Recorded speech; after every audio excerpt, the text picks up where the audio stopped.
Sony TV का show पुण्यश्लोक अहिल्या बाई में मल्हार राव ने जब से अहिल्या को गद्दी सौंपी है तब से अहिल्या के खिलाफ बहुत से लोग हो गए हैं। यहाँ तक कि गंगूबा तात्या भी।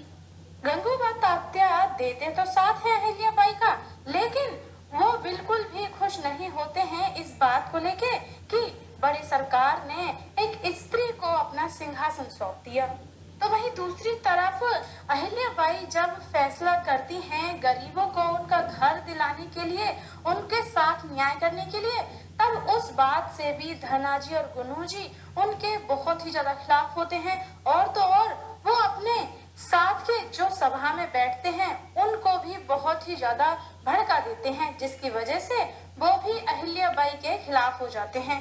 लेकिन जब अहिल्या बाई अपनी पढ़ाई का उपयोग करती हैं, उन सभी को दरबार में समझाती हैं कि भले ही मैंने बाहर निकलकर नहीं देखा है, लेकिन गुरुजी ने मुझे इतना तो सिखा ही दिया है कि मैं फैसला कर सकूं कि क्या सही है और क्या गलत है। अहिल्या बाई जब अपनी पढ़ाई के अकॉर्डिंग सबको बताती हैं कि उधर का क्षेत्र कैसा है, तब सभी लोग दंग रह जाते हैं और सब के सब अहिल्या बाई से सहमत भी हो जाते हैं। लेकिन सहमत नहीं होते हैं धनाजी और गुनुजी, और फिर वो दोनों चढ़ाते हैं गंगूबा तात्या को। गंगूबा तात्या के दिमाग में भी उनकी बातें समझ आने लगती हैं और उसके बाद गंगूबा तात्या जाते हैं गौतमा बाई के पास।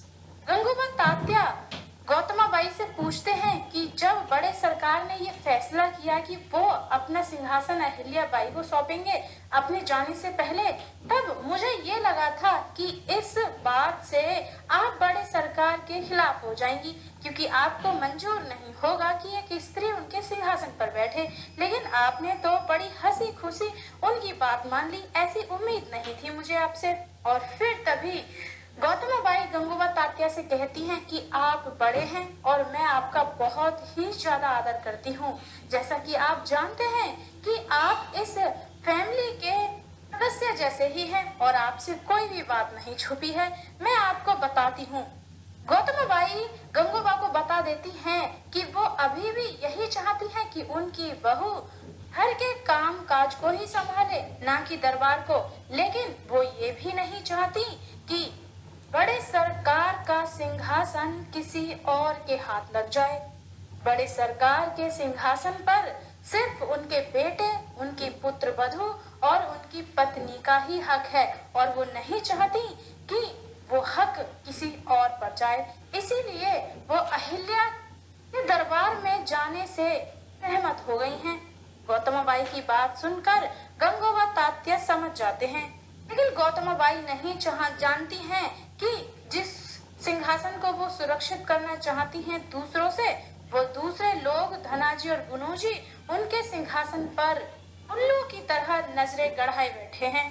तो साथ ही गुनूजी ने तैयारी कर ली है अहिल्या को मल्हार राव की नजरों में गिराने के लिए। अहिल्या बाई ने जो फैसला किया है उसमें अहिल्या बाई गांव वालों को एक सप्ताह का दिन देती हैं, और गुनूजी को ये बात बहुत ही ज्यादा खुश कर देती है कि एक सप्ताह से ज्यादा इस मामले को निपटाने में समय लग जाएगा और अहिल्या के 10 दिन यूं ही निकल जाएंगे।